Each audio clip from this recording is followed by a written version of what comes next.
Oke, selamat datang kembali. Kali ini kita mau bahas sesuatu yang terus terang bikin saya mikir dari materi Anda, yaitu bagian kata penutup dari 4,000 Weeks, judulnya Melampaui Harapan. Kedengarannya agak gimana ya, pesimis gitu ya, tapi katanya justru ini bisa membebaskan. Mari kita coba bedah bareng, gimana sih melepaskan ekspektasi masa depan yang sempurna, itu malah bisa bantu kita hadapi hidup yang terbatas ini. Betul, ini memang sekilas kayak berlawanan sama intuisi kita kan. Harapan itu kan biasanya bagus. Tapi inti gagasannya tuh ada di benturan ini. Kita pengen banget pegang kendali, pengen aman, tapi kenyataannya ya hidup ini terbatas, banyak nggak pastinya. Nah, sumber ini ngajak kita nanya, gimana kalau kita berhenti ngelawan keterbatasan itu? Ada kutipan menarik tuh dari Pema Chödrön yang disebut juga soal memahami makna keputusasaan. Bukan keputusasaan yang bikin nyerah gitu, tapi mungkin sebagai titik awal yang baru. Maksudnya apa ya? Nah, iya, itu dia. Sumber ini kan bilang, ya menghadapi kenyataan pahit, entah masalah pribadi, atau yang skala besar kayak perubahan iklim gitu, itu memang nggak enak, nggak ada yang bilang gampang, tapi justru usaha kita buat nyangkal atau melawan hal yang nggak bisa dihindari, itu yang seringkali bikin lebih sakit.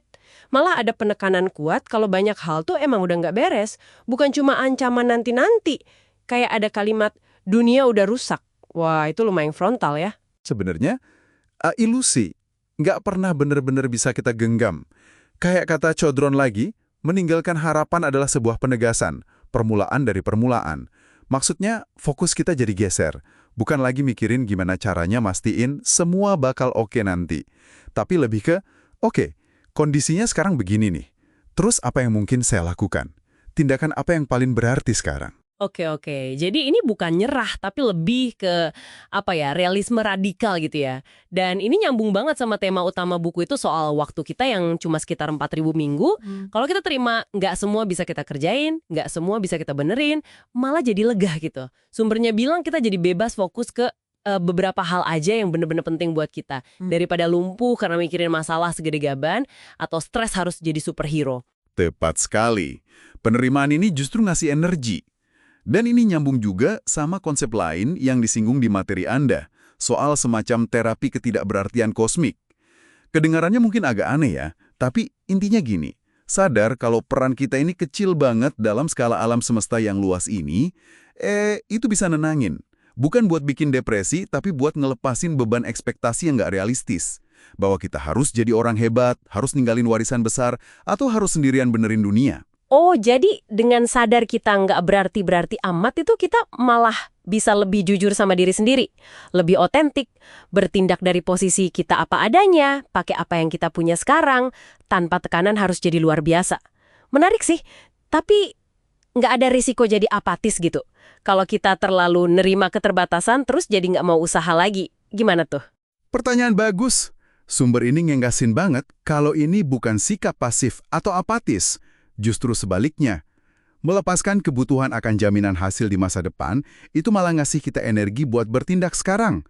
Karena kita nggak lagi terikat sama gimana nanti hasilnya. Kita bisa lebih fokus ke kualitas tindakannya. Fokusnya di proses, di usaha terbaik yang bisa kita lakuin di tengah keterbatasan yang ada. Ini sikap aktif yang berpijak pada kenyataan. Anda jadi bisa, kayak kata di akhir tulisan itu, menyingsingkan lengan baju dan mulai mengerjakan apa yang mungkin dilakukan dengan gemilang. Gemilang di sini artinya ya melakukan yang terbaik yang Anda bisa, di sini dan saat ini. Bukan nunggu kondisi sempurna. Oke, jadi kesimpulannya jelas ya. Ngerangkul keterbatasan, lepasin obsesi sama hasil akhir yang belum tentu datang, itu bukan tanda lemah, tapi justru sumber kekuatan buat bertindak lebih fokus dan berarti di masa sekarang. Ini pemikiran yang, wah kuat banget rasanya. Apalagi di zaman sekarang yang kayaknya nundut kita buat terus lebih dan lebih.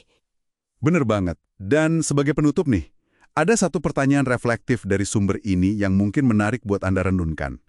Coba bayangin deh, bagaimana Anda akan ngejalanin hari-hari Anda secara beda kalau Anda nggak terlalu terobsesi buat ngeliat semua tindakan Anda itu harus berbuah atau nyampe ke hasil akhir tertentu. Ini kayak tantangan buat bener-bener hidup dalam penerimaan keterbatasan itu dan nemuin makna dalam tindakan saat ini tanpa perlu jaminan masa depan.